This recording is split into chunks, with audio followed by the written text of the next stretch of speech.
Polyglot dan multilingual berbeda dalam aspek kemampuan belajar bahasa.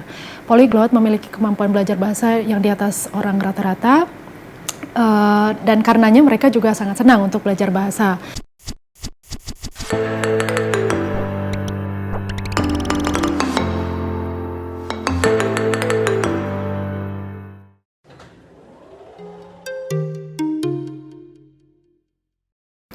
Polyglot adalah orang-orang yang memiliki kemampuan belajar bahasa di atas rata-rata dan bisa menguasai 4 bahasa atau lebih.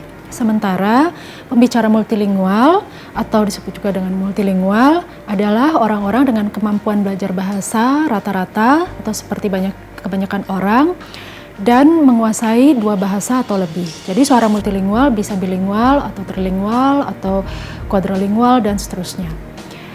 Secara umum, perbedaan polyglot dan multilingual bisa dilihat dari 2 aspek. Yang pertama adalah aspek motivasi untuk belajar bahasa. Seorang polyglot memiliki hobi untuk belajar bahasa, jadi mereka memang senang belajar bahasa. Seorang polyglot biasanya akan menggunakan strategi individual untuk belajar bahasa, bisa dengan mendengarkan musik, menonton film, bergabung dengan situs-situs pembelajaran bahasa, dan lain-lain. Bahasa-bahasa yang dikuasai oleh polyglot tidak perlu relevan dengan aktivitas dia sehari-hari. Sementara multilingual adalah orang-orang yang memiliki motivasi belajar bahasa karena memang dipengaruhi oleh faktor eksternal. Artinya karena memang mereka harus menguasai bahasa kedua, ketiga, dan seterusnya tersebut. Biasanya ini dikarenakan multilingual harus melakukan perpindahan tempat tinggal atau migrasi, atau bisa juga karena perjalanan studi atau tuntutan profesi, misalnya sebagai peneliti bahasa-bahasa kuno atau sebagai diplomat, intelijen, dan seterusnya. Aspek yang kedua yang berbeda adalah polyglot dan multilingual berbeda dalam aspek kemampuan belajar bahasa. Polyglot memiliki kemampuan belajar bahasa yang di atas orang rata-rata, dan karenanya mereka juga sangat senang untuk belajar bahasa.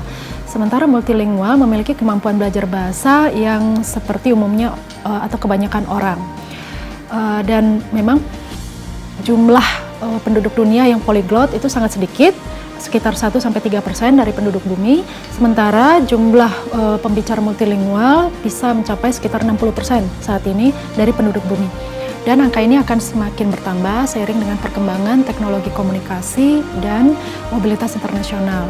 Dengan demikian, di masa depan, pembicara multilingual akan menjadi norma baru dalam hidup manusia. Dan penelitian-penelitian di ilmu psikologi, linguistik, dan neuroscience juga terdorong akibat dari pertambahan penduduk yang juga pembicara multilingual ini, di mana penelitian-penelitian ini akan fokus pada bagaimana manusia memproses informasi yang datang dari lebih dari 1 bahasa.